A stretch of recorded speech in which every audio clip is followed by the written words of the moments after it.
What's up, everyone, and welcome to the Long Game Podcast hosted by Thomas Kopelman and Jacob Turner. In each episode, you'll hear us break down financial topics that are relevant to you and your situation. Our goal is to help bring credible financial information to you in short, bite-sized episodes. All opinions expressed on this show are for educational, informational, and entertainment purposes only. Nothing on the Long Game Podcast should be considered advice. Always consult with your team of professionals before making any decisions regarding your finances. What is up, everyone? Welcome back to another episode of the Long Game Podcast. I'm here with my co-host, Thomas Kopelman. Thomas, excited for the conversation today. I know this is something that we've been really enjoying doing, going through this housing segment, so to speak, in terms of owning a home, buying a home, renting a home, whatever you want to do, and trying to give listeners insight into how we think about it, how we think about it with clients. And I know in our episode today, what we really want to focus on is what are those initial costs that you have when you buy a home? And when we say that, that's not the actual cost that you're paying to buy the home. It's all the other factors that go into it. Yeah. And I think this is a really important series that we're doing here. Just continue to dive into it, because every time I meet with people, I'm amazed at how little the info that they actually have around it. I'm thinking about a new client I'm working with who, they want to buy, they live in California. They're like, hey, here's what I could buy. I'd probably live there for 4 years. And I'm like, do you realize that? I'm like, is it nicer? Is it more space than where you're at? They're like, it's actually pretty much equivalent. I'm like, well, hey, you're paying $4,000 in rent, and that mortgage would be $8,400 without any of the other added costs. I don't think if you're going to live there for 5 years, numerically, it's going to be better when you're spending just about $50,000 more a year over 5 years. So $250,000 extra. But anyways, let's kind of go through them. So I think this is everything that it takes to buy the home before buying the home. And, you and I can both use numbers. I literally just closed on our place, I don't know, 2.5 months ago. But I think the first one is the down payment.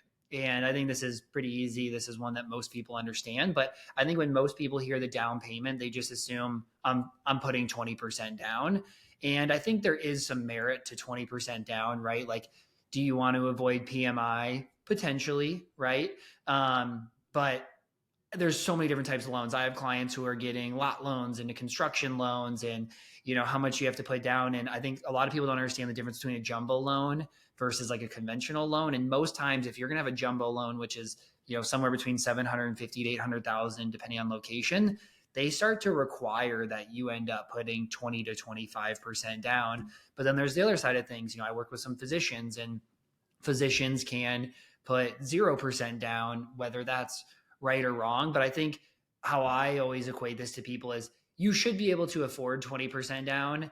And that's kind of the deciding factor to me.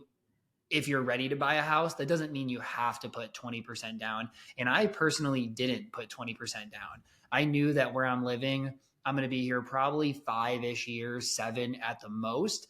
And the math for us was you could put 5% down, or you could put 20, which is well over another $100,000 more, to end up avoiding PMI of $100 a month. And the other cost was about $400 more a month in the mortgage. So $500, $6,000 a year, 5 years, $30,000. I'd have to put almost $100,000 more down.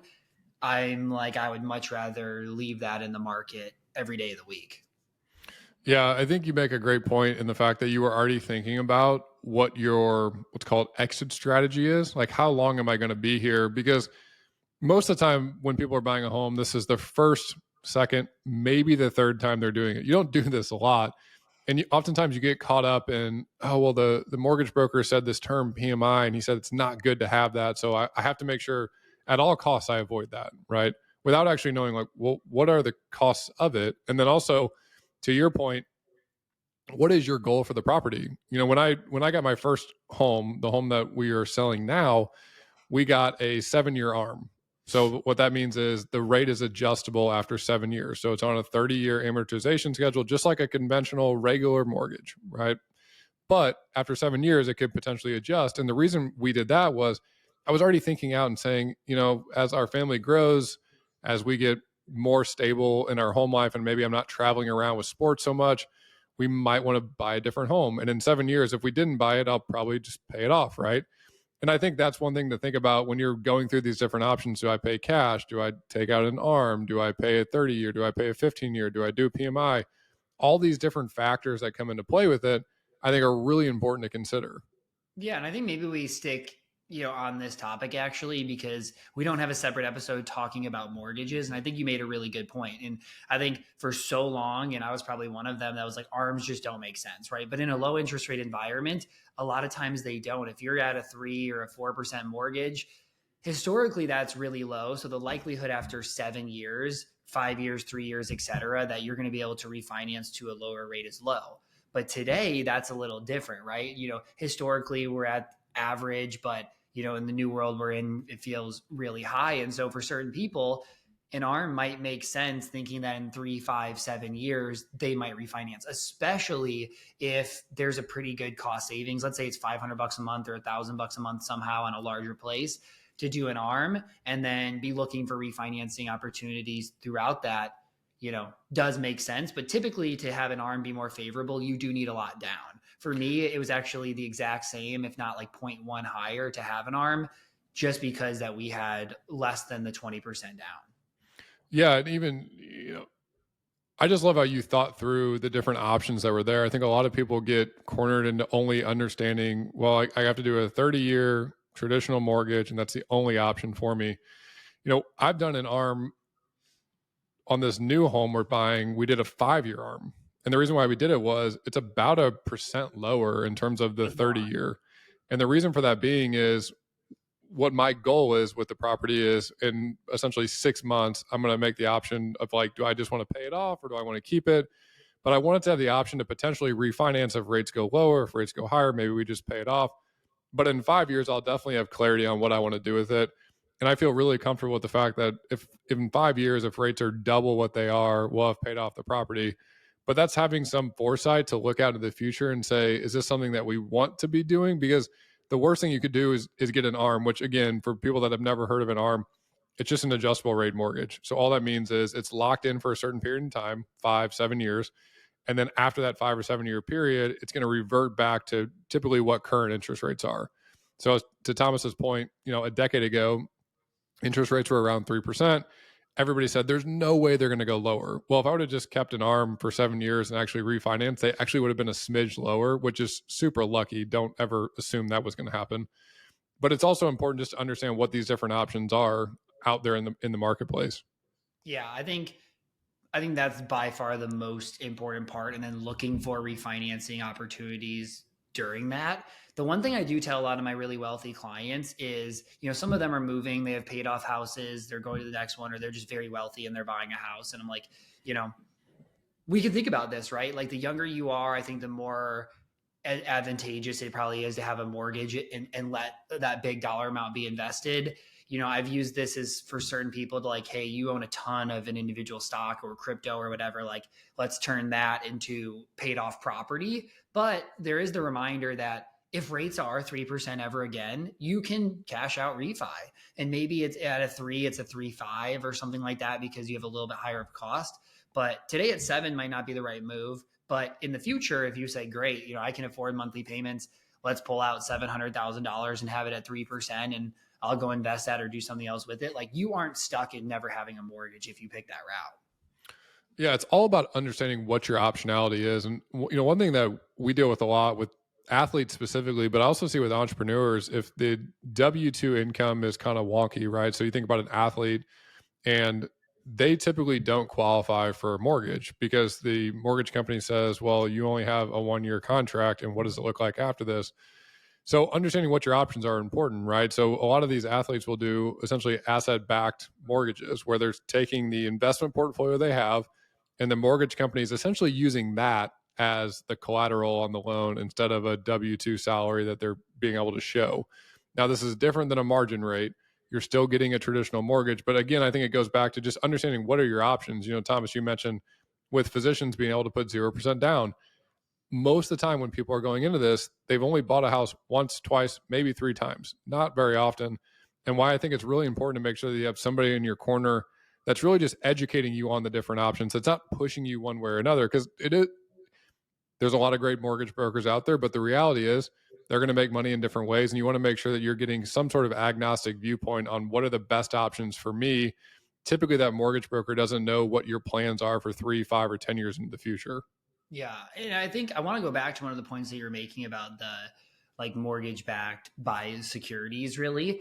I think that's an interesting one. I think the other one that you talked about with like, borrowing against your investment account is also a very interesting one that a lot of high net worth people do. One, if you have a lot of money with a Schwab or somewhere else, a lot of times you can get negotiated rates that are lower than mortgage rates at the time.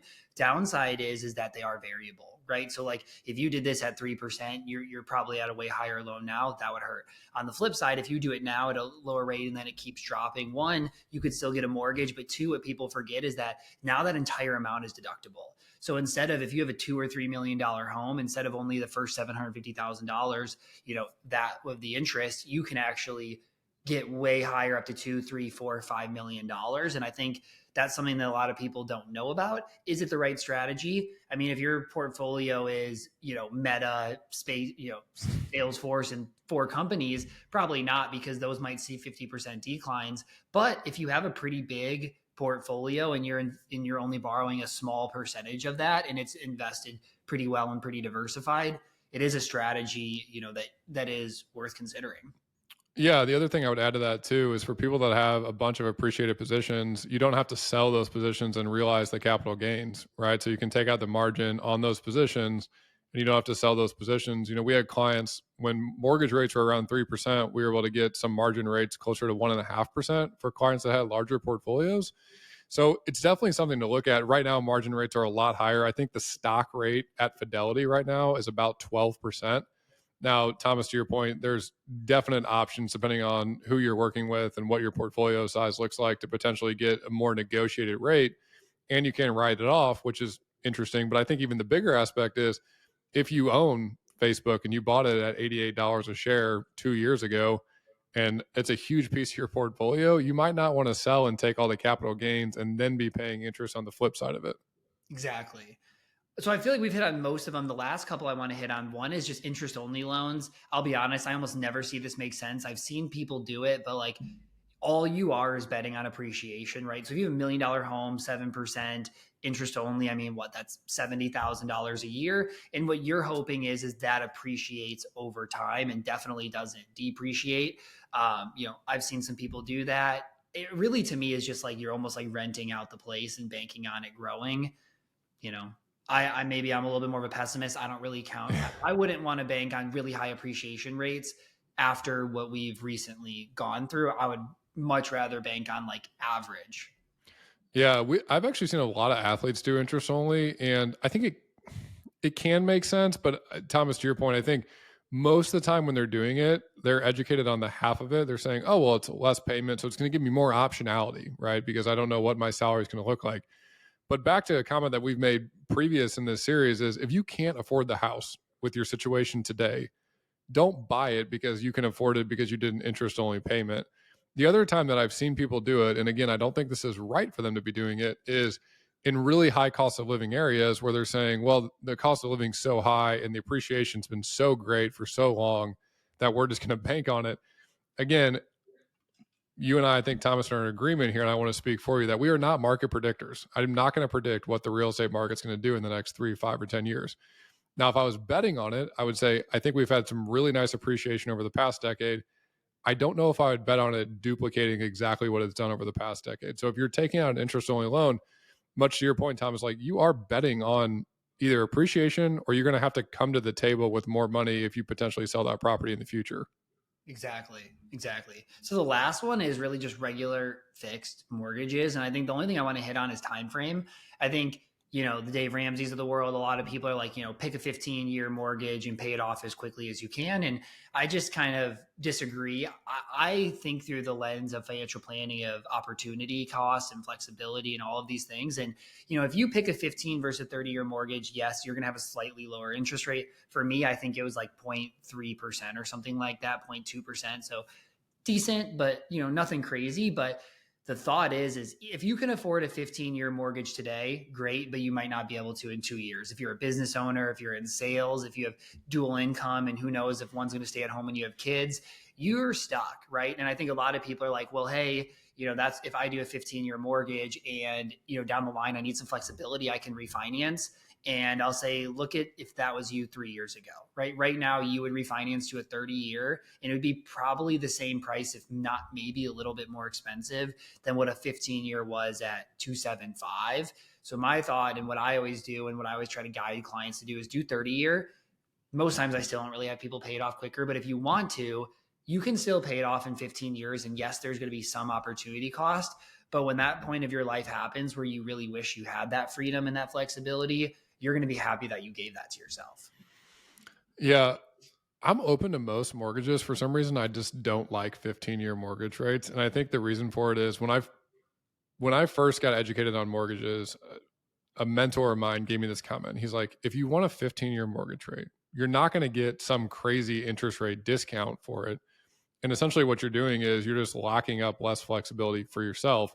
So just get the 30-year, pay a smidge more, maybe an interest rate. Sometimes it's very similar. Typically a 15 years a little bit lower, but get the 30-year and just pay it like a 15 if you really want to do that. And then if in a month or 2 months that you don't have the flexibility or the cash flow is not coming in the way you think, just go back to the 30-year and you can just pay like you currently have it. And you can always pay extra principal on the 30-year. Yes, you are giving up maybe a couple little percentage points depending on what the 15-year rate is versus the 30, but the increased flexibility in my mind almost always makes sense. Totally. So I think so we're back to upfront cost buying a home. First one's down payment. We kind of went through the mortgages, is obviously that's something that you're going to be picking as you go about it. I think the next one to go into is closing costs. I think this is one that really, really ranges. Like, I think if you look online, they'll tell you it's somewhere between 1% to 5%. And that is just like a wild difference, right? Like, I'm thinking about my house, like, 1% is, 6,000 versus 30,000. That's a really big difference. For us, it ended up being about 8,000. And that's for closing costs, upfront property taxes. It was for, home appraisals, home inspections, title, all of those different things. It ended up being about somewhere between $8,000 and $9,000, which is generally what I predicted. But I think, again, when I talk to people, they're like, $1 million home, 20% down, 200K, I'm done. And it's just like, yeah, that's actually like, you're probably going to be $25,000 to $50,000 short based on all the other things that are coming into it. Yeah. Closing costs are like this dark web that nobody knows about. They know the term, but they don't actually know what closing costs entail. And I think, to your point, they do vary widely. I mean, even when we got the home inspection, a home inspection is not just like the standard home inspection where, it's $1,000 and you get your home inspection and you go on your way. You have the choice to inspect different aspects, but if you inspect different aspects, that's going to cost more money. And you got to decide, like, do I want to inspect those different aspects? Do I not? I think the other thing to think about too, when I think about closing costs on the selling side is, do you live in a subdivision? Do you pay an HOA fee? Is there going to be some sort of HOA that you're going to have to credit back to the buyer? Is there going to be property taxes that you're going to have to credit back to the buyer? There's all these different factors. And that's the reason why I think there's no way for it to accurately say it online. One thing I'll say is I've never seen somebody pay 5%, but I have seen that online where it's this super wide range. And again, I think this goes back to just getting educated, right? If you're going to buy the home, ask your real estate professional, okay, what are the closing costs that I should be expecting going into this property? Because the last thing you want to do is be surprised with it. Yeah, I think it's maybe closer to 4 or 5% on a smaller property, just because of like, that would make sense. Those fees are fixed, right? Yep. Like, and so I think that could add up to more. There's no way on a $5 million property that you're going to be paying $250,000 closing costs, right? Like, I'm assuming on the average to large property, you're probably somewhere between 1% to 2%, and it scales down by size. But it's definitely something that, like, when you are doing this, you can get those estimates for. I generally just say, like, have $10,000 to $15,000 set aside for that, and then we can fine tune as we're going through the process and figure out where to come up with the rest. Yeah, 100%. I would agree with you. Just making sure that you're thinking about it in advance and you're not getting surprised by these bigger things that are coming up. Yep. So the next one is really prepaid taxes and insurance. This is something that you talked about, right? And this kind of changes based on when you're buying and a bunch of other factors. But, what I always find is, like, you're typically expected to pay, somewhere close to 1 year's worth of homeowners insurance and 6 months of property taxes up front. Obviously, that ranges a little bit, but it depends on the state, right? Like homeowners insurance, you might be paying at least a year. And that could be, I know people who are paying 5 figures in Florida and California. Mine is not that expensive. We're in a 3-story townhouse. So like, it's like, $960 a year, not much to really have to plan for. Yeah, it's a big thing, especially with, like you mentioned, in certain coastal cities. I mean, homeowners insurance has skyrocketed. I mean, I've seen people paying north of $15,000 a year in homeowners insurance, and it's not an insignificant expense. So making sure that you understand what that looks like, and then the property taxes. We touched on that earlier in the series. The fact that owning a home, you do typically pay property taxes, and understanding what are the property taxes of that home, the fact that they might be reassessed after you buy that home, and then understanding, what does it potentially look like in terms of, do I need to pay these at closing? Am I going to have to credit the seller or the buyer if I'm selling the property? All those things need to come into play. And this is why I just think it's so important. You need to get educated on what the numbers are, because the last thing you want to do is make this purchase that you should be really excited about, and then you're feeling all this stress about it because you didn't realize all these extra numbers that came along with it. Exactly. Okay, a couple more. So next one's earnest money or good faith deposit. I think this is one that I didn't even think about, not before I bought it, but like a few years ago when I wasn't really thinking about buying houses or helping people buy houses. You're kind of like, oh, that's a surprise one. But I think it's, hey, you're basically saying, I'm a serious buyer. I'm not just telling you this. Like, I'm willing to put this, sometimes about 1% down, I think is general for us. We basically, upon agreeing to do it, we paid that plus taxes. It was like $33,000, which I think is honestly probably a pretty decent amount. But I think that's general, that you're going to have to do that. So that way they are when they're waiting for you to get approved and everything to happen, they're not going to take another offer. But if you didn't, they might be thinking about it, to be honest. Yeah, it's become a negotiation point a little bit when you're buying houses, like how much you're willing to put down in earnest money, because essentially what earnest money in simple terms allows you to do is it shows the seller that you as the buyer are really serious about buying the property. And after a certain point, if you were to back out, you're not going to get that earnest money back. So it has become a little bit of a negotiation point. In the house that we bought, we didn't put down a ton of earnest money. The real estate agent was actually representing both the buyer and the seller. So there was a pre-existing relationship there. And I essentially said, there's no way that we're not closing on this property, assuming it's not falling over, I think was my actual text. So the earnest money was a little bit less, but I think it's really important to understand that, yeah, the earnest money is upfront before you're actually closing on this property. So don't wait till the last minute and think that well, maybe I have 45 days to figure out whatever the down payment is. That might be true, but there's also going to be a significant portion of that you're going to have to pay right at the time of you submitting an offer.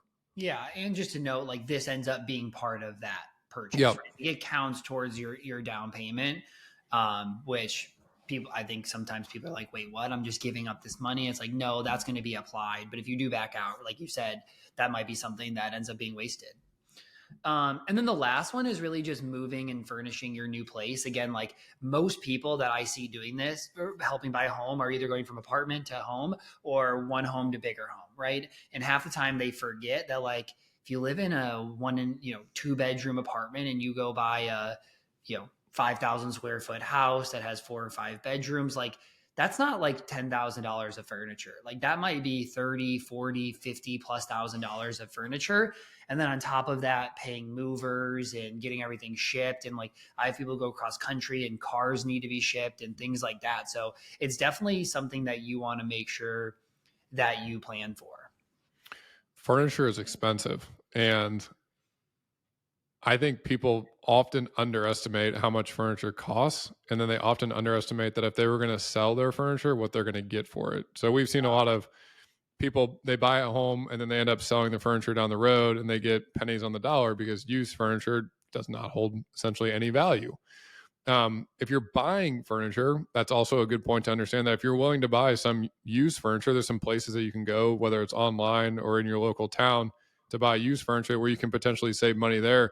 I think the really important thing is just understanding, what do you value? Some people value the house more. Some people value having really fancy furniture more. Just planning for it in advance and saying, hey, we're going to budget in this amount of money. I know when I first bought our house, we had no furniture. We came from a 1-bedroom apartment we were renting. and we had no furniture. And I was mind blown by how much furniture cost. And even now, as we're looking at potentially moving and buying new furniture, I'm certainly not looking forward to buying new furniture because the cost is high, but we've also budgeted in for the fact that we are going to be buying it. Yeah, that's the same thing I did. I think we ended up spending on like furniture, and then we did like some wallpaper, and we did, we had to get a lot of stuff. I think it was like $30,000 is what we ended up doing. And so I think we made it, that's not like breaking the bank for us by any means. Like we didn't, we splurge on, like, we got a crate and barrel couch. We got some things we really liked. And then there's other areas where, like, that isn't going to be a huge value add to us. So let's cut on those areas. Yeah. I think the only thing that I'll also mention here, not at a cost, but like make sure that your emergency fund is separate from here. Like I all the time come across clients, they have one savings account for their house, their emergency fund, whatever. Like you definitely don't want to go into buying a house with no emergency fund dollars because of everything you did, because every person I've ever helped own a house, everybody I know who's ever owned a house, in the first 6 months, they have an unexpected expense. And the last thing that you want to be doing is going into credit card debt because you didn't plan well for this. Yeah, I think it goes back to the theme that we've had throughout this process. Is the goal of us even doing this series for listeners is that you get better educated on what your options are, that you're better able to plan on the upfront. So in that way, when you buy the home, you can have a great experience. Remember, the reason why you're buying the home is because you're excited about what the future memories you can create there, what your future life's going to look like there.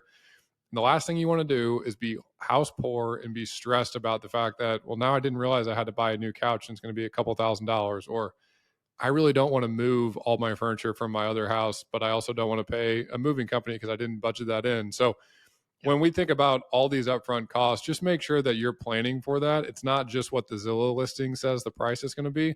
There's all these other factors that come into play. Exactly. All right. Well, I think that was a really great episode. Everybody, thank you for listening. There's going to be another part to this one next week. We're going to go through the ongoing costs of owning a home and how you should basically manage your finances and change your finances and plan as you move from one home to the next. So please rate, subscribe, and we'll see you back next week.